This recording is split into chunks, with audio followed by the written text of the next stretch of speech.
Señores, el partido está decidido. México ya no tiene piernas ni ideas. Debemos ser honestos. Este sueño termina hoy. El cronómetro se había detenido, no en el sentido literal del juego, sino en el pecho de 30 millones de personas. El rugido que había sido el motor de esperanza se había convertido en un gemido colectivo, denso, casi palpable, que caía como ceniza sobre el césped maltrecho. El aire en el Estadio Nacional de Zúrich era una mezcla tóxica de ozono, frustración y el olor penetrante del linimento barato y sudor salado, mientras la poderosa Alemania concretaba su avance. El marcador no mentía, y cada segundo que pasaba, la goleada se sentía menos como una derrota deportiva y más como una afrenta histórica, un peso insoportable que se hundía desde los Andes hasta la Sierra Madre. Los rostros de los gigantes mexicanos, aquellos que juraron morir en la cancha, estaban empapados no solo de esfuerzo, sino de una vergüenza sorda. El final era inminente, brutal y totalmente carente de piedad, sellando el destino de una generación que parecía condenada a la eterna promesa incumplida. Desde el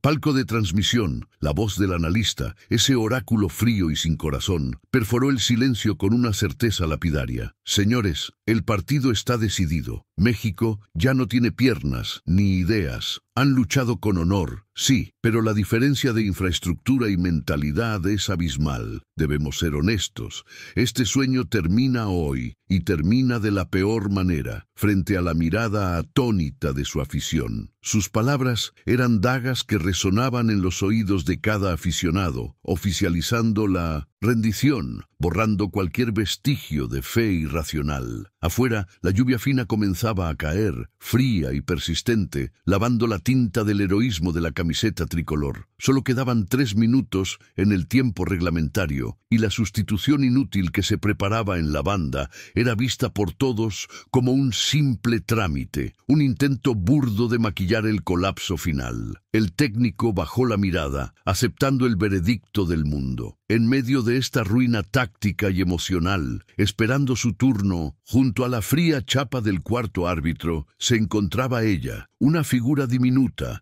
apenas un destello verde limón contra el gris del túnel. Valeria Hernández. Su nombre era desconocido para el gran público, un número más en la lista de promesas que nunca llegaban a florecer.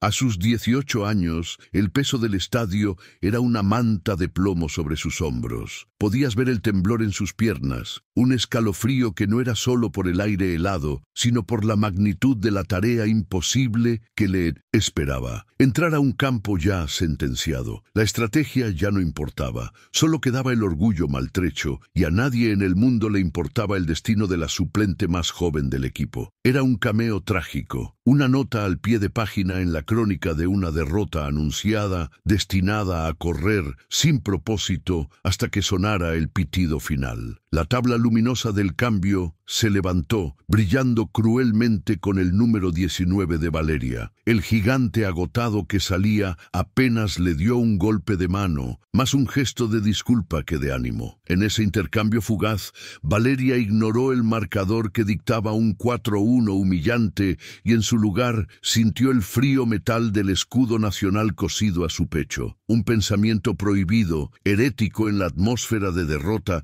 prendió como una cerilla mojada. La lucha no había terminado. Mientras cruzaba la línea blanca, cada fibra de su ser gritaba el mantra de una nación que se niega a morir en silencio. El olor a hierba mojada y la luz cegadora de los reflectores la envolvieron. Era una hormiga entrando en un campo de batalla de titanes caídos, pero en sus ojos no había resignación, sino el fuego lento y obstinado de quien sabe que la oportunidad, por imposible que parezca, solo necesita una chispa para encender la épica. La chispa, sin embargo, debía sobrevivir al diluvio de la razón. Las voces en el palco de prensa no eran cuchicheos, eran martillos neumáticos demoliendo cualquier vestigio de esperanza. La atmósfera olía a sudor caro, a césped recién cortado y, sobre todo, a inevitabilidad.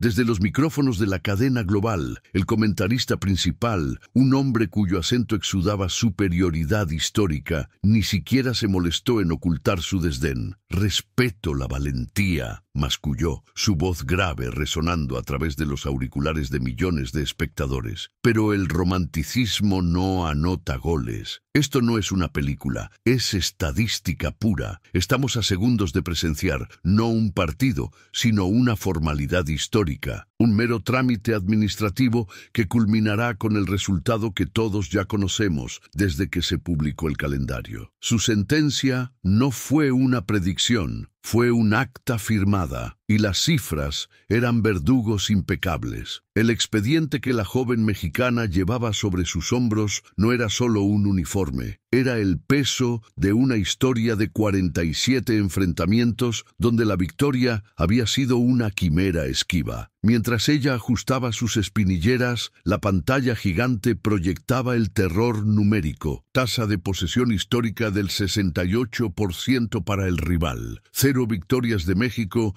en esta fase en las últimas 2 décadas, presupuesto de preparación del oponente 12 veces superior. La diferencia no se medía en talento, sino en infraestructura, en kilómetros recorridos, en la frialdad de los millones invertidos para garantizar que historias como la suya nunca se escribieran. La grada rival rugía con una arrogancia que se sentía justificada por el algoritmo. Era una pelea desigual, donde el adversario no solo tenía mejores armas, sino también la autoridad moral del pasado y el dinero del futuro. La narrativa global estaba escrita, encuadernada y distribuida. Los analistas de televisión, con sus gráficos holográficos y proyecciones de inteligencia artificial, solo debatían el margen de la derrota, no su posibilidad. «La esperanza mexicana es admirable», comentaba una experta con condescendencia irritante, «pero deben ser realistas. Su estilo de juego es emocional, primario, frente a la máquina de precisión que tenemos enfrente. Esa pasión se convierte en debilidad,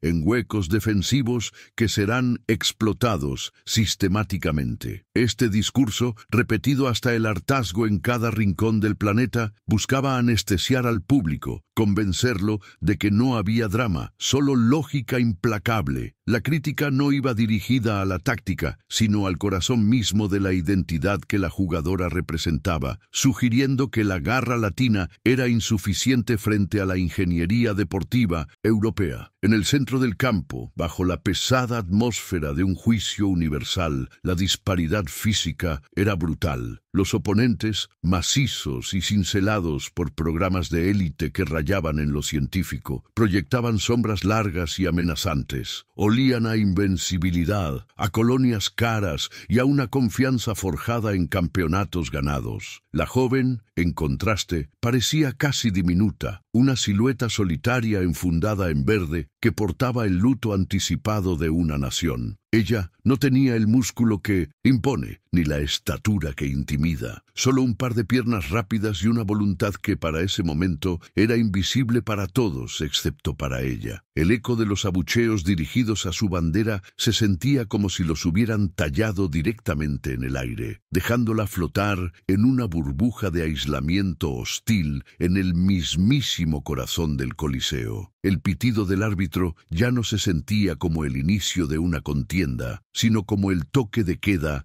de una ejecución. El bloque de comentaristas cerró su análisis con una nota de falsa piedad. Es una lección necesaria para el fútbol de países emergentes, un recordatorio de que la disciplina siempre prevalece sobre el caos creativo. El destino, parecía, había dejado de ser una variable para convertirse en una constante matemática, una ecuación fría donde el valor México siempre resultaba ser el divisor, nunca el cociente. Millones de corazones al otro lado de la pantalla apretaban los puños, sintiendo la humillación silenciosa, la rabia, contenida al escuchar cómo su sueño era desmantelado metódicamente por voces que habían dictado el futuro. El mundo entero esperaba el guión predecible. Lo que no sabían era que esa joven hormiga había venido a quemar el libreto. Pero para entender el fuego en sus ojos hay que oler el polvo, sentir el rigor de la tierra que la moldeó. Su cancha no era este tapete verde,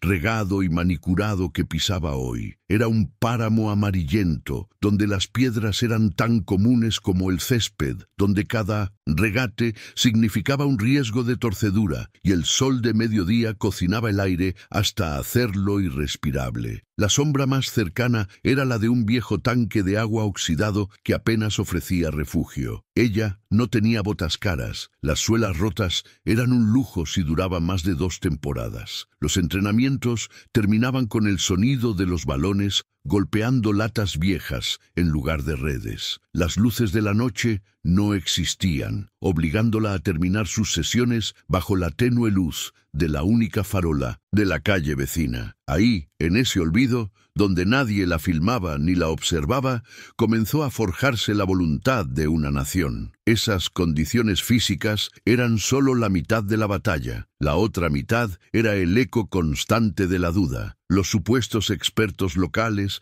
los cazatalentos de paso, miraban su talento y solo veían problemas. Demasiado pequeña, decían con desdén. Juega con demasiada pasión. No es cerebral para el juego moderno. Peor aún, los murmullos de la comunidad. ¿Por qué desperdiciar su tiempo? Debería buscar un trabajo de verdad, apoyar a su familia. Incluso en casa, la preocupación se disfrazaba de crítica. La inversión en transporte y tiempo era vista como una apuesta ridícula, una fantasía adolescente que desviaba recursos vitales. Aún recordaba el día en que su entrenador de barrio le dijo con honestidad brutal: «Mijita, tienes corazón de león, pero el sistema no está hecho para leonas como tú». Y ella, silenciosamente, decidió que si el sistema no estaba hecho para ella, ella misma lo reescribiría, patada a patada. La verdad brutal que pocos querían admitir era que su género y su código postal eran los verdaderos candados. Mientras las academias de las grandes capitales invertían millones en tecnología y análisis de datos para sus estrellas masculinas, ella luchaba por un par de conos decentes y un balón que no estuviera desinflado a medias. No había ligas estructuradas, no había visibilidad para los scouts de la selección nacional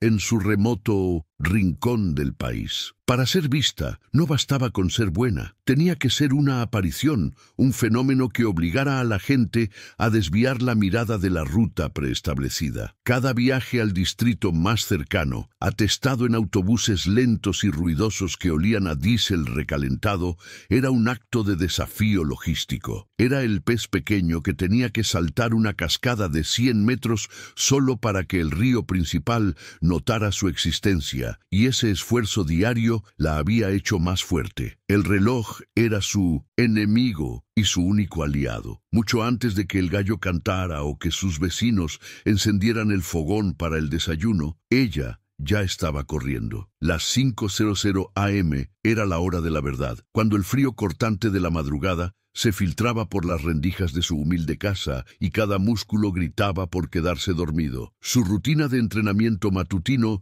no era supervisada, era un compromiso personal, grabado a fuego en su alma. Corría con sacos de arena atados a los tobillos, subiendo las colinas empinadas que parecían desafiar su propia gravedad y la de sus sueños. El cansancio no era una excusa, era un requisito. La leyenda dice que el campeón se forja cuando nadie está mirando, y ella pasó años en la oscuridad, pagando el precio total, sabiendo que cada gota de sudor era una póliza de seguro contra el fracaso futuro. No solo jugaba por sí misma, en cada sprint llevaba el peso invisible de su linaje. Su abuela, que había limpiado casas para que ella pudiera comprar sus primeros tachones con un poco de dignidad. Su padre, que había trabajado trabajado turnos dobles en la fábrica, perdiendo incontables horas de sueño solo para pagar el pasaje a esa crucial prueba de selección a la que la habían invitado. Ella entendía que su éxito no era una estadística deportiva, era una oportunidad económica, una promesa de redención familiar. Este conocimiento profundo no era una carga que la doblegaba, sino el combustible que la mantenía erguida cuando el dolor físico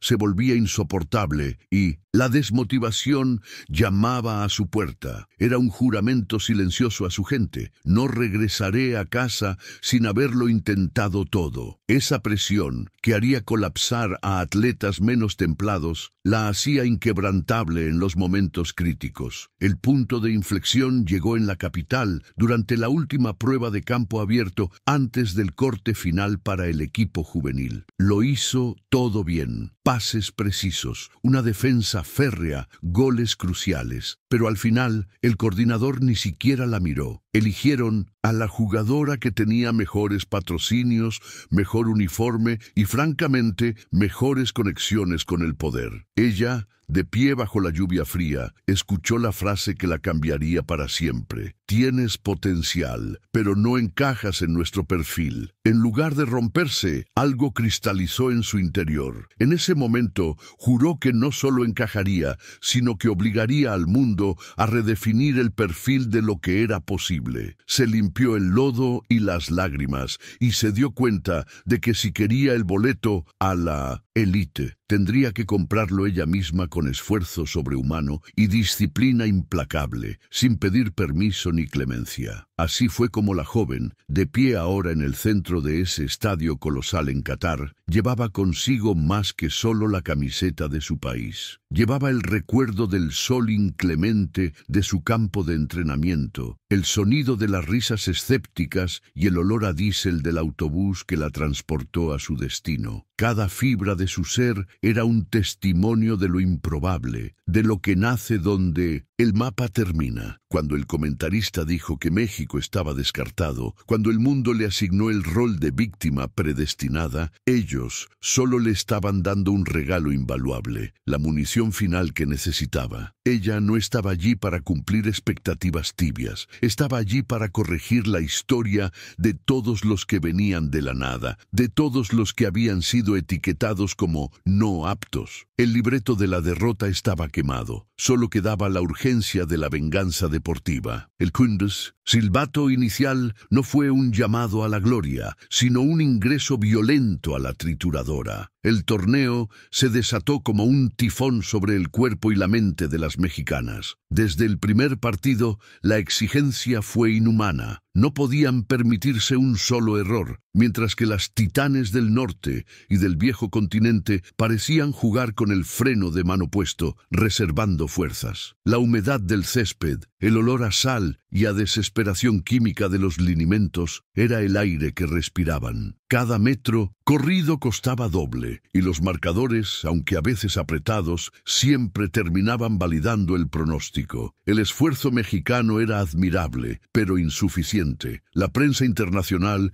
ya había dictado sentencia, relegando a México a la categoría de comparsa exótica. La obligación era sufrir y sonreír al final. Los reflectores se concentraron en las selecciones que llegaron con el peso de la historia y el oro olímpico en sus espaldas. Se hablaba de las nuevas dinastías, de la eficiencia táctica de las favoritas y de las jugadoras, cuyo valor de mercado superaba el presupuesto anual de varias federaciones enteras. Nuestra joven atleta, la que llevaba la rabia y el fuego ancestral en los botines, era apenas una nota a pie de página, un número en la plantilla que no merecía ni siquiera un primer plano durante las transmisiones globales. Su sacrificio, los sprints de recuperación que tapaban los huecos dejados por la fatiga general del equipo, todo quedaba en la periferia, invisible, para los analistas que solo apuntaban a los goles espectaculares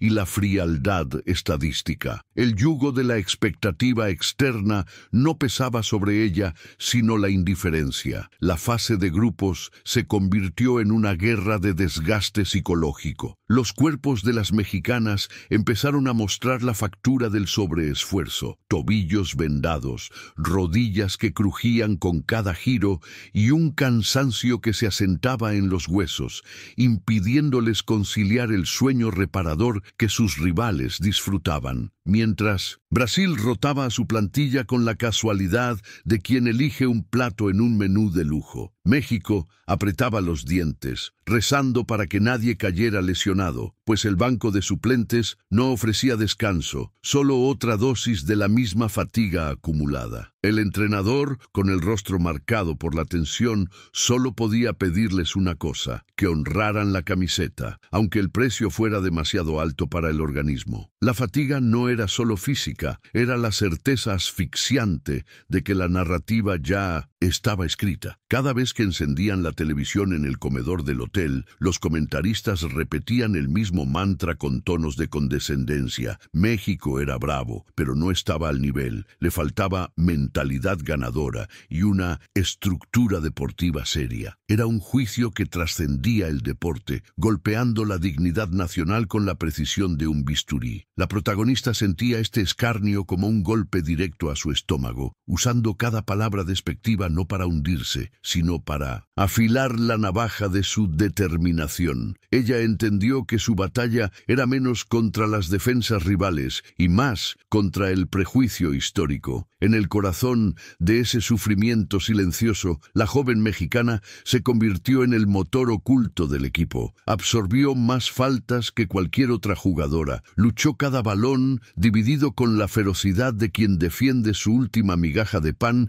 y fue la primera en levantarse, incluso cuando el dolor la obligaba a jadear. Los rivales aprendieron a temer su persistencia, pero seguían subestimándola, asumiendo que el ímpetu mexicano era una llama brillante pero efímera, condenada a extinguirse ante la eficiencia teutona o la velocidad norteamericana. Nadie se preguntaba cómo se mantenía de pie. Nadie veía las horas extra de terapia física o el reflejo de sus ojos inyectados de sangre en el espejo antes del amanecer. El ambiente en el vestuario era denso, impregnado de un olor a sudor, magnesio y la desesperación controlada. Las conversaciones se hicieron escasas, reemplazadas por miradas de comprensión mutua que decían: sé que te duele, a mí también. Habían pasado de la inspiración patriótica al modo de supervivencia pura. La protagonista sentía el peso de las generaciones anteriores, de todos los equipos que se habían quedado a las puertas, de todas las promesas incumplidas. Ella veía el sufrimiento de sus compañeras y lo multiplicaba por 10 en su interior, sabiendo que su misión no era solo ganar, sino cargar con el dolor colectivo y transformarlo en una flecha dirigida al corazón de la incredulidad global. La presión externa se hizo más tangible cuando los partidos clave de eliminación directa se acercaban. Las delegaciones favoritas, con sus presupuestos desorbitados, practicaban en campos impolutos y se retiraban a hoteles de 5 estrellas, mientras que la delegación mexicana lidiaba con el ruido de la ciudad y las molestias logísticas, recordándoles constantemente su posición en la jerarquía del fútbol mundial. Un comentarista extranjero se atrevió a decir al aire que el mérito de México era haber llegado hasta ahí y que ahora debían disfrutar la experiencia. Esa frase, tan cargada de condescendencia, resonó en la mente de la joven como una burla. El disfrute no existía, solo la obligación de reescribir un destino injusto. Los días se fundieron en una rutina agotadora de hielo, estiramientos dolorosos y sesiones tácticas donde cada movimiento debía ser ejecutado a la perfección. La mente de la joven atleta se convirtió en un filtro estrecho. Ya no escuchaba el rugido del público ni los gritos del entrenador. Solo escuchaba el ritmo martillante de su propio corazón y el sonido áspero de su respiración. La cancha se redujo a la distancia entre ella y el balón, y el objetivo se limitó a sobrevivir los próximos 5 minutos. Esta era la esencia del sufrimiento del atleta de élite: despojar el deporte de todo glamour y reducirlo a una pelea primitiva contra la ley de la física y el dolor muscular que amenaza con devorarte por completo. La noche antes del partido que determinaría si continuarían o si regresarían a casa en la ignominia del esfuerzo noble pero insuficiente, la protagonista no durmió. Miró el techo de la habitación, sintiendo cada latido en sus sienes, como si fueran tambores de guerra. Recordó las palabras despectivas del comentarista que había desestimado las posibilidades de México al inicio del torneo, y esa rabia fría y controlada regresó, más potente que cualquier adrenalina inyectada. Ya no era una jugadora buscando una victoria, era una guerrera abriendo un boquete en una muralla de prejuicios construida durante décadas. Habían llegado al punto de quiebre. El tanque de la energía estaba vacío, las reservas emocionales estaban agotadas y la lógica gritaba que era momento de rendirse ante el poderío de las potencias. Pero la protagonista había encontrado una fuerza más profunda en el vacío de su cansancio. Había absorbido la invisibilidad, el desprecio y la fatiga, y los había convertido en combustible. La presión no la había aplastado, la había forjado. Estaba lista para el duelo definitivo, no como la favorita, sino como el fantasma que los analistas nunca vieron venir, lista para ejecutar la venganza deportiva que se había prometido en las sombras. El estadio vibraba con una tensión palpable, el tipo de electricidad que precede a la tormenta o al milagro. Ella respiraba el aire denso, cargado de sudor, césped cortado y la esperanza desesperada de millones. Cada zancada en la pista ya no era solo una métrica de velocidad, era un latido que la acercaba o la alejaba de una vida diferente. La venganza deportiva era la máscara, pero la verdadera motivación era más profunda, más urgente, la promesa que le había hecho a su madre, la deuda que debía pagar, la única vía de escape de la precariedad que había definido cada uno de sus 19 años. Los músculos le gritaban, pero el recuerdo de la tierra seca y la mirada cansada de sus hermanos eran un anestésico más fuerte que cualquier medicina deportiva. Tenía que ganar no por el oro, sino por el mañana que México merecía y que su familia necesitaba desesperadamente. Ella cerró los ojos por un segundo y en esa oscuridad rápida no vio los flashes de las cámaras, sino el techo de lámina de su humilde hogar en Jalisco, agujereado por el sol, y la mesa donde se había reunido la familia. Recordó la noche en que su madre, con manos temblorosas, pero ojos firmes, había vendido la única reliquia familiar de valor, el collar de la abuela, que había de financiar su primer par de zapatillas de clavos profesionales, las que ahora sentía pesadas sobre sus pies. Ese sacrificio era el peso real que llevaba sobre los hombros, un ancla emocional mucho más pesada que cualquier barra de gimnasio. La narración de los comentaristas la llamaba la Cenicienta del atletismo, pero ellos ignoraban que Cenicienta nunca tuvo que elegir entre su sueño y la cena de su familia. Cada décima de segundo ganada era un paso hacia la redención financiera y el alivio de aquellos que la habían enviado a la guerra. La pistola de salida resonó como un trueno, interrumpiendo abruptamente el recuerdo. Las piernas se activaron, siguiendo la memoria muscular grabada por miles de repeticiones en pistas improvisadas de tierra rojiza. Sus rivales, atletas patrocinadas por corporaciones gigantes, se movían con una fluidez casi robótica, pero ella se movía con una urgencia primal. El ácido láctico comenzó a inundar sus muslos, esa punzada conocida que normalmente detendría a cualquiera, pero para ella era solo un recordatorio de que estaba viva y luchando. Respiró profundamente, inhalando el aliento de México, y exhaló el miedo. Si fallaba hoy, significaba volver al punto de partida, a la incertidumbre. No era una opción, la carrera no era un deporte, era la validación de que el sufrimiento de su familia había valido la pena, un pacto sellado en sudor y lágrimas que ahora debía pagar en oro. En el gigantesco marcador, las repeticiones mostraban a la favorita mundial, una estadounidense imponente que ya marcaba la pauta. Por un momento fugaz, el eco del comentarista que la había descartado, México no tiene la profundidad de Banco pareció deslizarse en el aire, como una serpiente silbando. Pero ella había aprendido a convertir esas palabras de desprecio en energía cinética. El miedo a perder era solo el miedo a confirmar lo que el mundo ya había sentenciado, que su origen la limitaba. Ella no corría para refutar a un hombre en una cabina. Corría para demostrarle a cada niña que entrena en un campo irregular que la disciplina y la fe superan al privilegio. El público la veía correr por una medalla. Ella corría por un futuro donde su padre no tuviera que trabajar 3 turnos. Llegó el punto de inflexión de la carrera, ese lugar terrible donde el cuerpo se rinde antes que la mente. Su respiración se había vuelto superficial, un jadeo doloroso, y sus extremidades se sentían como plomo frío. Por un instante la tentación de bajar el ritmo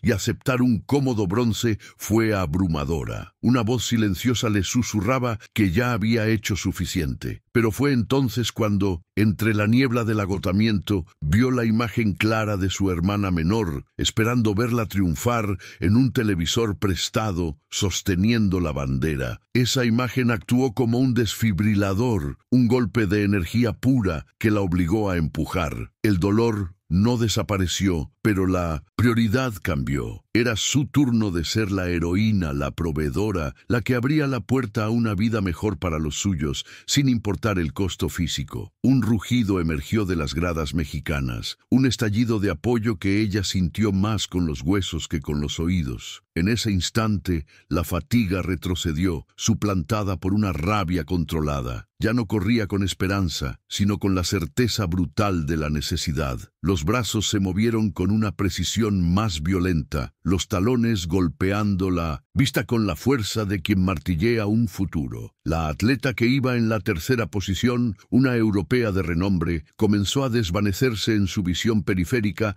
mientras ella ajustaba su paso. La mente ya no calculaba distancias, solo oportunidades. Cada célula de su cuerpo se había puesto al servicio de un único objetivo: cruzar esa línea y tomar el premio que no era un lujo, sino un salvavidas. La joven mexicana, el descarte, avanzaba inexorablemente. Ahora estaba a la casa de la líder, la favorita invicta. La brecha se cerraba, palmo a palmo. La lucha se había reducido a un duelo de voluntades, no solo contra la campeona, sino contra el destino. La luz del sol se reflejó en su rostro, revelando la tensión, pero también la paz extraña que solo se encuentra en la rendición total al esfuerzo. Sabía que esta carrera le costaría días de dolor, quizás semanas de recuperación, pero ya no importaba. El costo de esta medalla no se medía en dinero, sino en el sacrificio silencioso de su gente. Y si tenía que dejar su último aliento en esa pista para honrar ese sacrificio, lo haría sin dudar.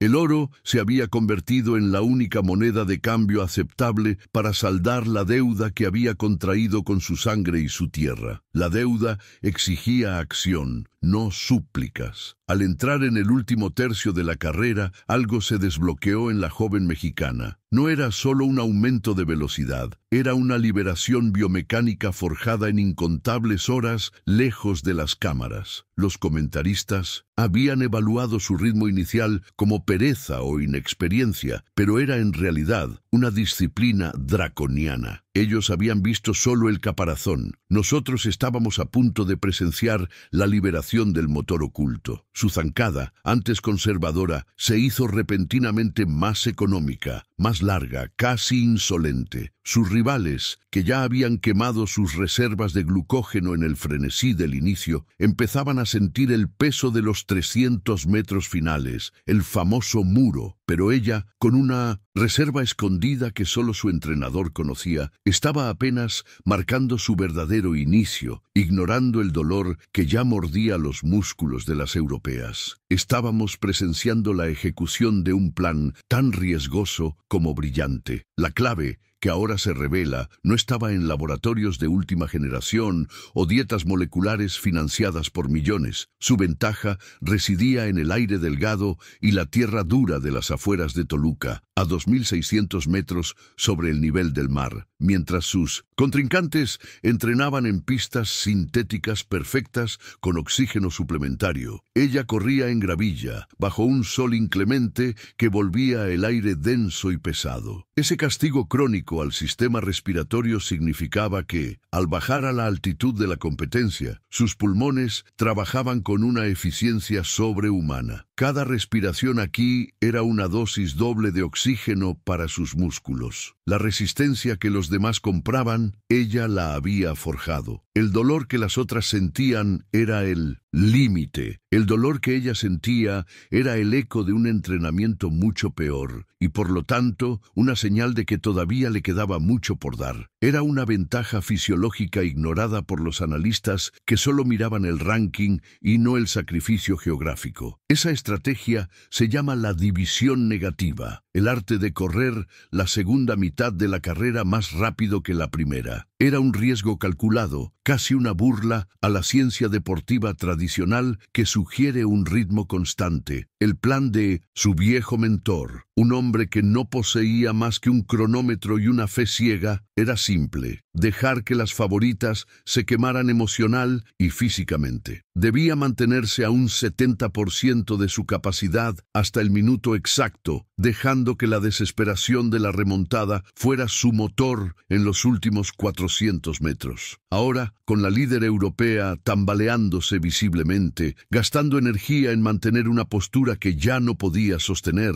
la táctica cobraba un sentido aterrador. La mexicana no solo estaba alcanzando a sus rivales, las estaba cazando, usando su propia fatiga como carnada. Esto no era una casualidad emocional, era el producto de un estudio meticuloso sobre cómo la mente de los atletas de élite colapsa bajo la presión de una meta inalcanzable. Detrás de cada poderoso paso en el tartán impecable resonaban los sonidos olvidados de su preparación, el crujido de la grava bajo sus zapatillas baratas a las 4 de la mañana, el olor penetrante a tierra mojada y a sudor frío en el viejo gimnasio sin calefacción. El sacrificio no se medía en la hora que entrenaba, sino en las horas de sueño que perdía trabajando para costearse los viajes en autobús hacia la pista. Los focos de este estadio olímpico eran brillantes, pero ella había forjado su visión en la oscuridad,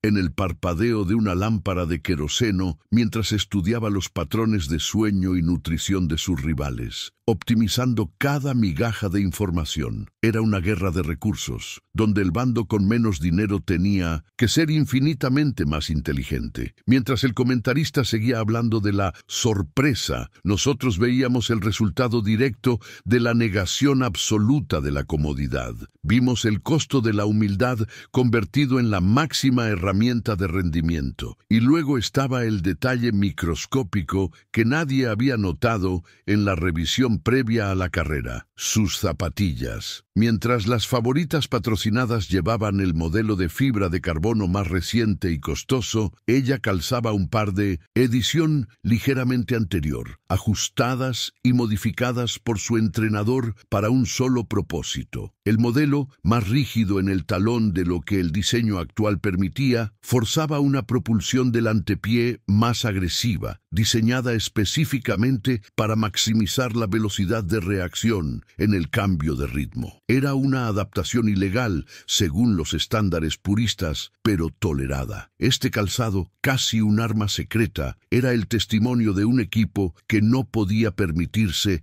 errores de diseño. No estaban vendiendo un producto, estaban buscando una microventaja de milisegundos. Ahora, mientras entraba en la curva final, el sonido rítmico de esas suelas modificadas era el tambor de guerra que anunciaba la llegada de la verdadera contendiente. La diferencia entre la mexicana y sus rivales ya no era de velocidad, sino de necesidad. Las europeas corrían por la gloria, por los contratos y por la confirmación de su estatus. La mexicana corría por la supervivencia impotencia, por la dignidad robada y por el rugido colectivo de una nación que nunca había dejado de creer en la posibilidad del milagro. Ese rugido, que ahora invadía el estadio como un tsunami emocional, no la distraía, la alimentaba. Mientras que las líderes temían perder el oro, ella solo veía la oportunidad de ganarlo todo. Los últimos 150 metros son el reino de la mente, donde la disciplina se enfrenta a la agonía. Es la zona donde el cuerpo grita «detente», pero el espíritu, forjado en la escasez, responde con una furia fría e inquebrantable. Ella activó esa marcha final, una reserva emocional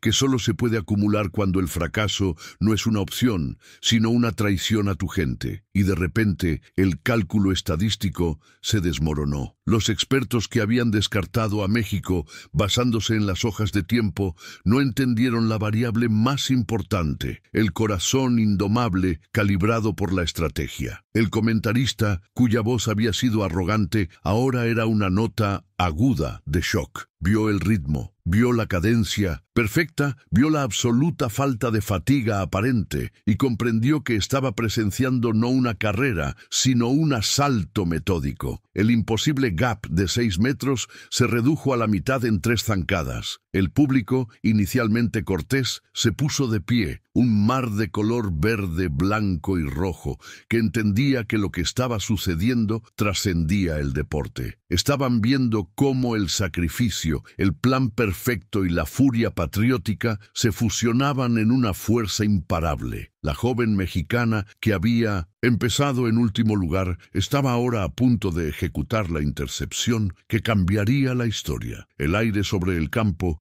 vibraba con una electricidad cruda. La joven no oía el rugido de la grada, solo el latido acelerado, sordo y violento, de su propia sangre bombeando en los oídos. Su mente, entrenada para la precisión quirúrgica, calculó la última variable crítica, la velocidad del viento en contra de la trayectoria de su rival. Si se equivocaba por 1 milisegundo o 1 centímetro, la colisión sería catastrófica y el sueño mexicano, junto con su cuerpo, terminaría pulverizado. El comentarista desde su cabina aún intentaba racionalizar el imposible. Es una maniobra suicida, lo saben. Nadie en la historia ha intentado ese ángulo de corte en el último tercio. México debe aceptar la derrota digna, pero la palabra derrota era blasfemia para ella, un insulto grabado en la memoria de un país cansado de excusas históricas. Entonces el momento no fue una orden, sino un juramento silencioso. Su mirada se fijó en el punto de encuentro, una coordenada exacta entre el metal y el orgullo. Soltó la respiración, esa que había guardado desde el pitido inicial, y permitió que la furia se convirtiera en combustible puro. El plan era sencillo en su brutalidad: anular la ventaja del rival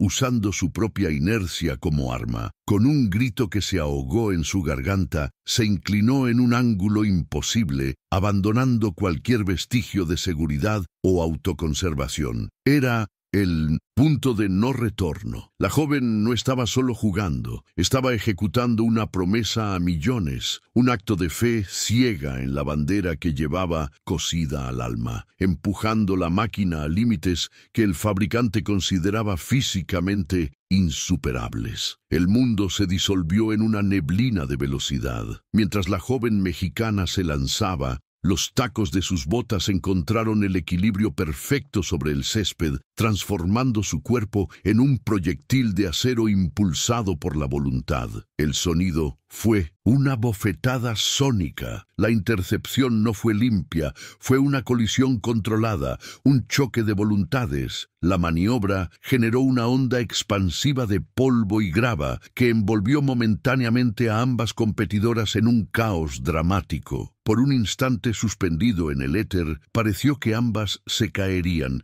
que el riesgo había sido demasiado alto. Pero ella tenía la ventaja de la necesidad. Su objetivo no era simplemente detener, sino redefinir la trayectoria del partido, y para eso necesitaba apoderarse del control absoluto del balón. Cuando la cortina de polvo se asentó, el estadio contuvo colectivamente la respiración. La joven mexicana, con el rostro marcado por la tensión y el esfuerzo, no había caído. Tampoco se había rendido. Había completado la intercepción con una precisión brutal, pero no sin pagar un precio. Su rival, desestabilizada por la audacia inesperada, tropezó, perdiendo metros cruciales. En ese instante de silencio cargado de impacto, el comentarista, el mismo que había desdeñado su esfuerzo, se llevó las manos a la cabeza, su voz normalmente arrogante, ahora quebrada. «¡No puede ser! Lo hizo, contra toda lógica y física, lo hizo. Esto lo cambia todo». El antes del partido acababa de morir. La mesa estaba puesta para una venganza histórica, cocinada a fuego lento en la frustración de años. Ahora el balón estaba firmemente bajo su control, robado de las garras de la arrogancia internacional. El sacrificio había valido la pena. La joven mexicana, respirando el aire de la nueva oportunidad, levantó la barbilla. Su cuerpo dolía, sus músculos gritaban por el esfuerzo sobrehumano, pero su mente estaba en calma, con la paz de quien ha cruzado un umbral irreversible. Había apostado todo, incluyendo su integridad física, y había ganado la primera gran batalla psicológica. El mapa del encuentro se había redibujado de golpe. Ya no se trataba de defender un empate, ni de luchar por la dignidad. Ahora, la joven no solo había interceptado el balón, había interceptado el destino. El camino hacia la meta no estaba libre de peligros, pero por primera vez, México estaba en posición de atacar con impunidad y esperanza. La joven volaba sobre el césped, que de pronto dejó de ser una superficie de juego y se convirtió en una pista de aterrizaje para la gloria. El balón, pegado a su pie como un artefacto sagrado, avanzaba contra la inercia de la historia y el peso de las expectativas rotas. Atrás, las jugadoras que un minuto antes habían sido una muralla impenetrable, ahora se movían con la lentitud de sueños frustrados, sus movimientos descoordinados por el terror de lo impensable. No había táctica en su avance, solo una fe ciega y el impulso primario de la supervivencia. México, la nación condenada al fracaso por la voz del comentarista, estaba escribiendo un guión de película en los últimos estertores de aquel partido que se había prometido perdido. La respiración de la joven era un fuelle rítmico, el único sonido que podía escuchar por encima del rugido sordo de las tribunas que por primera vez creían sin reservas. El equipo rival, entrenado para la perfección y acostumbrado a la victoria por defecto, experimentaba la rara, corrosiva sensación del pánico. Sus defensas centrales, pilares de contención durante 88 minutos, se miraban buscando una orden que nadie podía dar. El cansancio no era físico, era moral. El cuerpo se negaba a moverse para interceptar a un fantasma que había reescrito las reglas de la física futbolística. La capitana, con el rostro descompuesto, lanzó una instrucción gutural que se perdió en el aire enrarecido, y ese grito fallido fue el primer signo audible de que su estructura había colapsado. La joven, mientras tanto, entraba en una dimensión de dolor donde la lógica no existía. Sus cuádriceps ardían con el fuego del ácido láctico y el oxígeno parecía escaso y viscoso, pero cada latido de su corazón era un tambor que marcaba el ritmo de la revuelta nacional. En ese instante de aislamiento heroico, cada contacto de su bota con el cuero era un recordatorio físico de su tormento. El tobillo derecho, resentido por una entrada previa que casi la deja fuera de combate, gritaba su protesta a cada cambio de dirección, pero ella apretaba la mandíbula hasta sentir el crujido en el oído. Sentía que corría descalza sobre vidrios, pero el miedo a detenerse era infinitamente mayor que el dolor que la devoraba. La cancha, bañada en luces artificiales que distorsionaban la realidad, parecía estirarse eternamente. No corría solo por anotar, corría para redimir cada humillación, cada crítica, cada susurro de duda que había enfrentado desde niña. Estaba sola en el campo, rodeada de gigantes derrotados, y en ese camino solitario no había espacio para la debilidad. El sonido ambiente había mutado, ya no era un griterío disperso, se había transformado en un zumbido denso, contenido, como el de una olla a presión a punto de explotar. Los narradores, incapaces de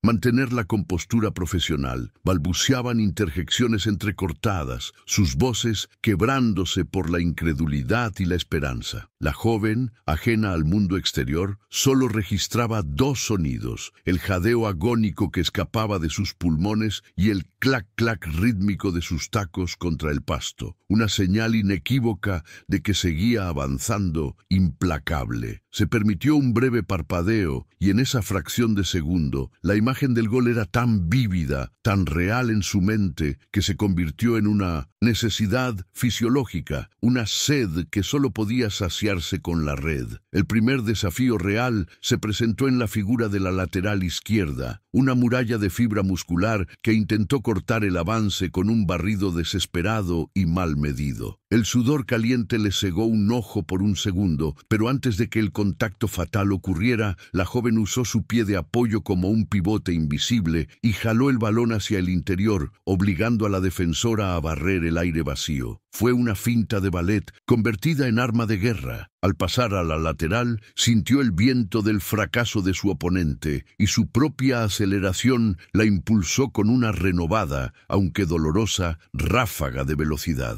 La distancia se acortaba, pero el área penal, la tierra prometida, aún parecía inalcanzable. La desesperación de las rivales alcanzó su punto de ebullición. Viendo cómo la lateral había fallado en su cometido, la defensa central cometió el error que solo la frustración extrema permite. En lugar de mantener la línea y esperar refuerzos, salió de su posición de cobertura, cazando a la joven con la intención clara de frenarla, incluso si eso significaba un cartón. Su entrada fue tardía, un intento burdo de zancadilla que apenas rozó el talón de la mexicana, quien logró mantenerse en pie por pura fuerza de voluntad, evitando caer y pidiendo a gritos en su interior que el árbitro dejara correr la ventaja. La disciplina táctica del equipo rival se había desmoronado por completo. Ya no eran jugadoras de Windows Elite, sino individuos impulsados por el miedo de ser responsables de la catástrofe. Frente a ella, ahora solo quedaba la portera, la última línea de resistencia, la figura monumental que ocupaba casi todo el arco. La joven levantó brevemente la vista, y en ese contacto visual de fracciones de segundo, leyó la determinación en los ojos de la guardameta, pero también la sombra de la duda que había sembrado en la mente de todas. Estaba cerca, a 30 metros, una distancia que en condiciones normales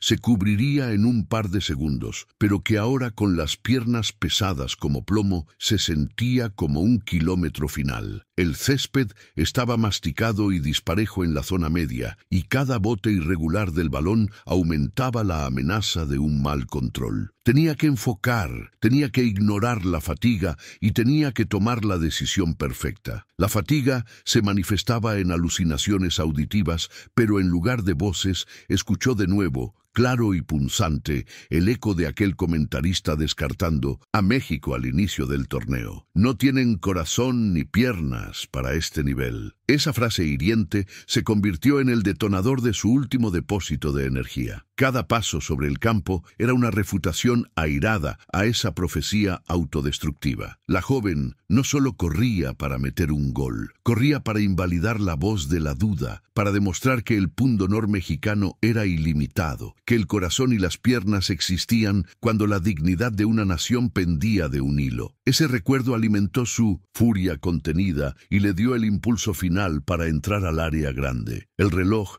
marcaba los 89 minutos y el asedio final se concretaba. Dos defensoras que venían rezagadas convergieron por los flancos, buscando encerrarla en un callejón sin salida antes de que pudiera perfilarse. Ella estaba en el vértice derecho del área, forzada a tomar una decisión rápida. Si se desviaba hacia la banda, perdería el ángulo de tiro. Si frenaba, sería despojada del balón sin piedad. El tiempo se había detenido, encapsulando el drama en un fotograma eterno. La joven entendió que no había más opciones, que el destino de ese partido no podía resolverse con una jugada de pase, sino con un acto de voluntad individual. Tenía que desafiar el ángulo, la gravedad y la portería. El estadio era un pozo de silencio tenso, solo roto por la sirena de sus propios músculos al estirarse hasta el límite. El cuerpo le pedía a gritos caer. El instinto le rogaba pasar el balón, pero la visión fija del arco, ahora a menos de 15 metros, la obligaba a seguir adelante. La portera salió de su línea de confort, acortando el ángulo, cubriendo el poco espacio que quedaba, convirtiéndose en un blanco móvil y gigantesco. La joven tomó un último toque, separando la pelota ligeramente de su cuerpo, ese toque que es la antesala de la explosión, el ajuste microscópico que separa una ocasión fallida de un momento de inmortalidad. Se perfiló ligeramente con el cuerpo inclinado hacia adelante, preparando el golpe con el empeine interno. El pie derecho se levantó, no con la fuerza de la rabia, sino con la precisión milimétrica del cirujano que sabe que no hay margen de error. En ese instante de suspensión, con el mundo observándola desde el borde del abismo y con el cuerpo listo para ejecutar el tiro que definiría su legado, la joven mexicana cerró los ojos por un instante y exhaló el dolor acumulado. Abrió los ojos nuevamente, centrada en el único objetivo que importaba, el pequeño espacio que quedaba entre el poste y la mano extendida de la guardameta. La pierna se abalanzó contra el balón. El impacto fue seco, un trueno breve y conciso que se perdió en la inmensidad del silencio colectivo. Por una fracción de segundo, el universo pareció detenerse y solo existió la trayectoria implacable de un esférico que giraba con la fuerza de un huracán. La guardameta voló. No se arrojó, sino que voló, una silueta estirada de desesperación y talento, buscando interceptar el destino. Pero el disparo, ejecutado con la precisión quirúrgica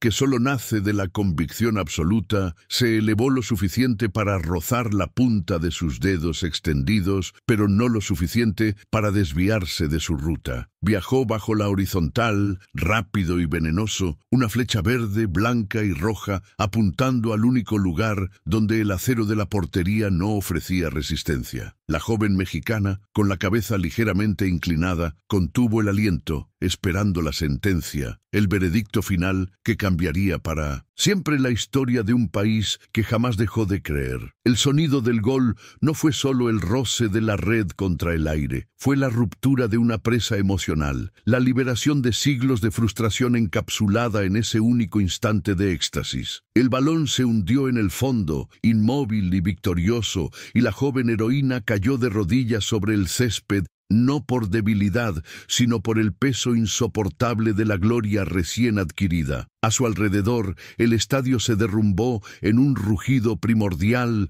un terremoto de voces que elevaban el nombre de México hasta el cielo. Los jugadores corrieron, no para abrazarla, sino para asegurarse de que era real, para tocar el milagro que acababa de nacer. Y ella solo miraba el balón en el fondo de la malla, un punto blanco que era de pronto la culminación de todo sacrificio, el epítome de una resistencia nacional que jamás se doblegó ante la duda, y en ese instante, en una cabina de transmisión a miles de kilómetros de la euforia palpable, un hombre sintió cómo el destino y su arrogancia le pasaban factura. El comentarista, aquel que había descartado a México con la frialdad de un verdugo, se quedó mudo. No era la mudez de la sorpresa, era el silencio de la aniquilación, el reconocimiento brutal de que su análisis, su carrera y su reputación acababan de ser pulverizados por la voluntad inquebrantable